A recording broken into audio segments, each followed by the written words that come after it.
एक बात बताओ, अगर आज भी तुम कुछ नहीं कर पा रहे हो तो गलती किसकी है? सिस्टम की, सरकार की, गरीबी की या तुम्हारी? आज तुम्हारे पास इंटरनेट है, यूट्यूब है, इंस्टाग्राम है, तुम्हारे पास सीखने के हजारों रास्ते हैं और फिर भी तुम रोज कहते हो कि समझ में नहीं आ रहा है कि मैं क्या करूं। अजीब बात है, क्योंकि एक आदमी था जिसके पास ये सब कुछ भी नहीं था। दिल्ली दरियागंज, एक छोटी सी गली और एक जूस की दुकान, वहीं एक लड़का था। न पैसे, न पहचान, न कोई सपोर्ट और न ही कोई सोशल मीडिया। उसका नाम था गुलशन कुमार और आज उसी आदमी की कंपनी अरबों खरबों में खेल रही है। और आज अगर गुलशन कुमार जिंदा होते तो वो आज तुमसे यही पूछते कि तुम्हारे पास तो बहुत कुछ है, फिर भी तुम इतने छोटे क्यों हो? समस्या गरीबी नहीं है दोस्त, समस्या होती है सोच की गरीबी। गुलशन कुमार गरीब थे लेकिन उनकी सोच अमीर थी और तुम अमीर संसाधनों के बाद भी भिखारी सोच लेकर घूम रहे हो। सोचो उस बच्चे को जो कॉलेज से आकर अपने बाप के साथ जूस बेचता था, धूप में, पसीने में, भीड़ में। कोई ताली नहीं, कोई मोटिवेशन स्पीकर नहीं, सिर्फ एक सवाल, क्या यही जिंदगी है? यहीं पर ज्यादातर लोग हार मान जाते हैं, लेकिन गुलशन कुमार ने सवाल बदला। अगर यही जिंदगी है तो मैं इसे बदल दूंगा। जूस बेचने वाला ये लड़का एक दिन ऐसा फैसला लेने वाला था जिसने पूरे भारतीय म्यूजिक इंडस्ट्री की रीढ़ तोड़ दी और तुम्हारी सोच भी। एक बात नोट कर लो, दुनिया में ज्यादातर लोग इसलिए गरीब नहीं मरते कि उनके पास कुछ नहीं होता, बल्कि इसलिए क्योंकि उनके पास हिम्मत नहीं होती कुछ अलग सोचने की। और तुम्हारे पास मोबाइल है, इंटरनेट है, टाइम है और आजादी भी, और फिर भी तुम रोज यही कहते हो कि यार कुछ समझ में नहीं आता। समझ में नहीं आता या समझना ही नहीं चाहते? अब जरा वापस चलते हैं उसी जूस की दुकान पर जहां गुलशन कुमार रोज गिलास धोता था, संतरे काटता था, ग्राहकों की चिल्लाहट सुनता था।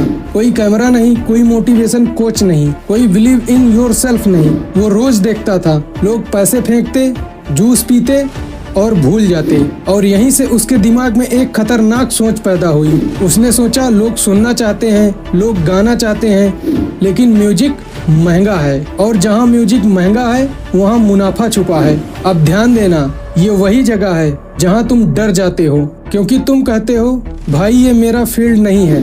लेकिन गुलशन कुमार ने कहा फील्ड नहीं आती तो सीख लेंगे। उसने जूस छोड़ा और कैसेट पकड़ ली।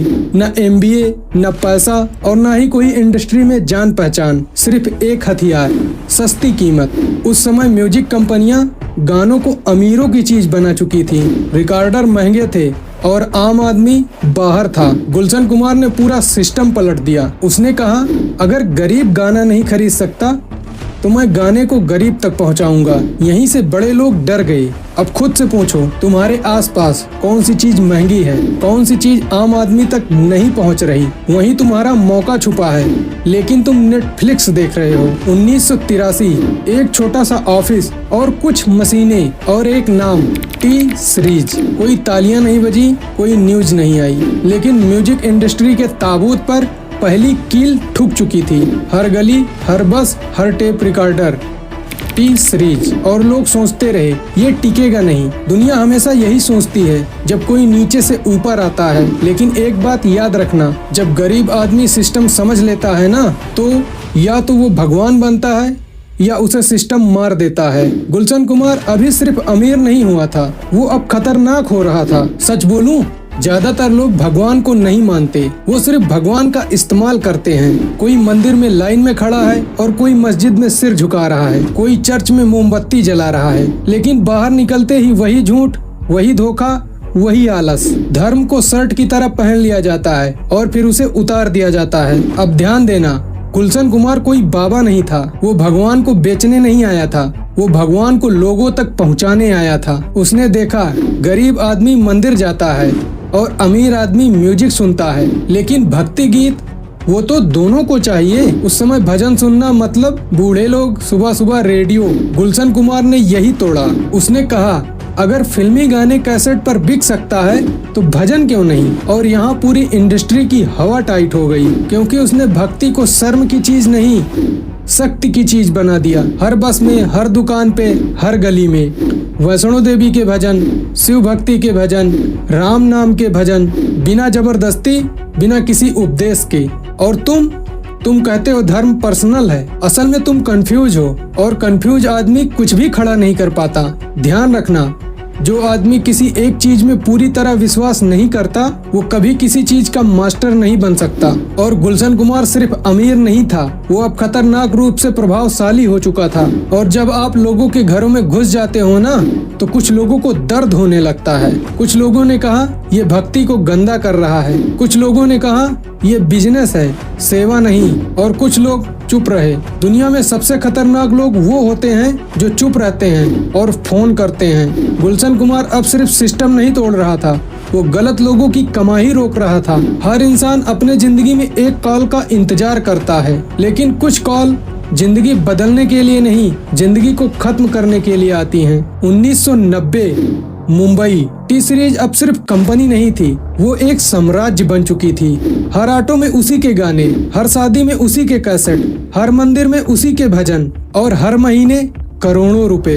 लेकिन दुनिया का एक नियम है कि जब तुम ऊपर उठते हो तो दो तरह के लोग पैदा होते हैं, एक जो तुम्हें देखकर प्रेरित होते हैं और एक जो तुम्हें देखकर जलते हैं। और फिर फोन आने शुरू हुए, छोटे नहीं, ऐसे फोन जिसमें सामने वाला तुम्हारा नाम नहीं पूछता था, तुम्हारी कीमत बताता था।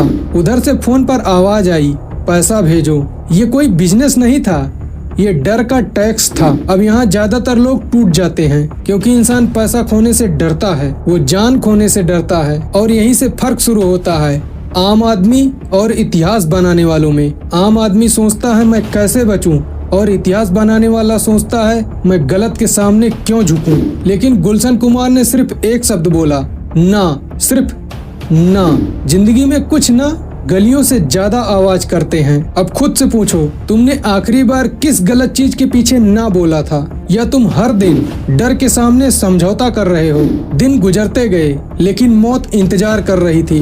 12 अगस्त 1997 सुबह एक मंदिर। गुलशन कुमार भगवान के सामने सिर झुकाकर बाहर निकले और फिर गोलियां चली, 1 2 3 16 गोलियां। जरा सोचो, जिस आदमी ने करोड़ों लोगों के घरों में भक्ति पहुंचाई, वो खुद मंदिर के बाहर मार दिया गया। लेकिन ध्यान से सुनना, कुछ लोग मरते नहीं, उन्हें रोकने की कोशिश की जाती है। और दुनिया का सबसे बड़ा सच क्या है? गरीब आदमी की मौत पर कोई नहीं रोता, लेकिन सफल आदमी की मौत पूरी दुनिया को हिला देती है। गुलशन कुमार चले गए, लेकिन उनका सपना नहीं गया। आज जिस YouTube पर लोग टाइम पास कर रहे हैं, उसी YouTube पर उनकी कंपनी का चैनल दुनिया का सबसे बड़ा चैनल बन चुका है।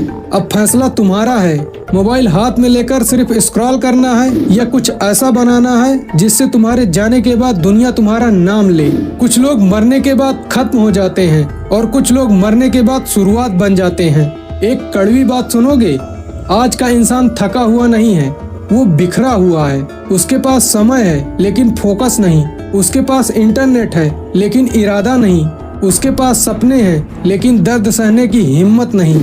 गुलशन कुमार के पास ना यूट्यूब था, ना इंटरनेट और ना ही कोई AI, फिर भी उसने पूरी इंडस्ट्री बदल दी।